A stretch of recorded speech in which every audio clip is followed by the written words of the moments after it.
আছো নিশ্চয়ই। আজকে তোমাদেরকে শোনাবো আত্মাদের গল্প।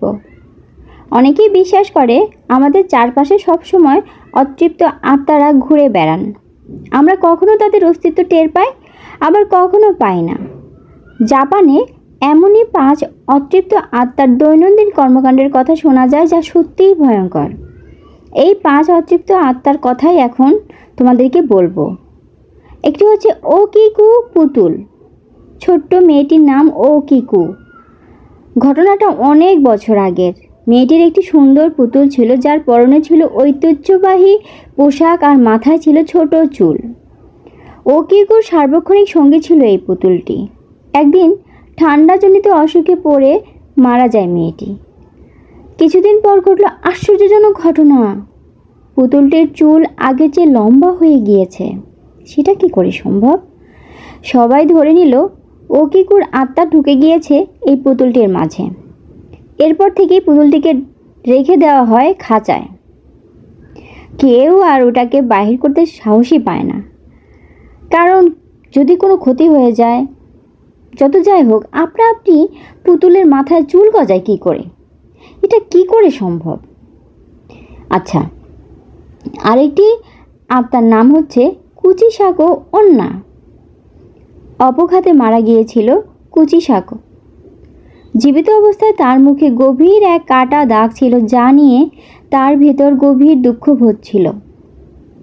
মৃত্যুর পর অন্যার অতৃপ্ত আত্মা প্রচণ্ড ক্রোধ নিয়ে পথে পথে ঘুরে বেড়ায়, আর কাউকে দেখলেই প্রশ্ন করে, এই যে হ্যালো, তাকাও আমার দিকে, আমি কি দেখতে সুন্দর? স্ট্রেঞ্জ কোট ও সার্জিক্যাল মাস্কে ঢাকা মুখ দেখে পথিক যদি তাকে সুন্দর বলে, তবে অন্না তার মুখ কেটে দাগ ফেলে দেয়। আর কেউ যদি তাকে অসুন্দর বলে, তাহলে তাকে মাথাটাই হারাতে হয়, মানে মেরে ফেলে আর কি। কি ভয়ঙ্কর!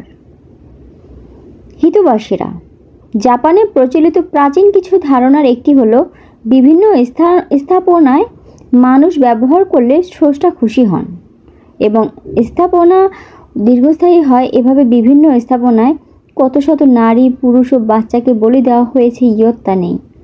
বলি দেওয়া এই সকল মানুষের আত্মা আজও পথে পথে ঘুরে বেড়ায়। গার্ল ফ্রম দ্য গ্যাপ, এই আত্মা ঘরের কোনায় কোনায় লুকিয়ে থাকে।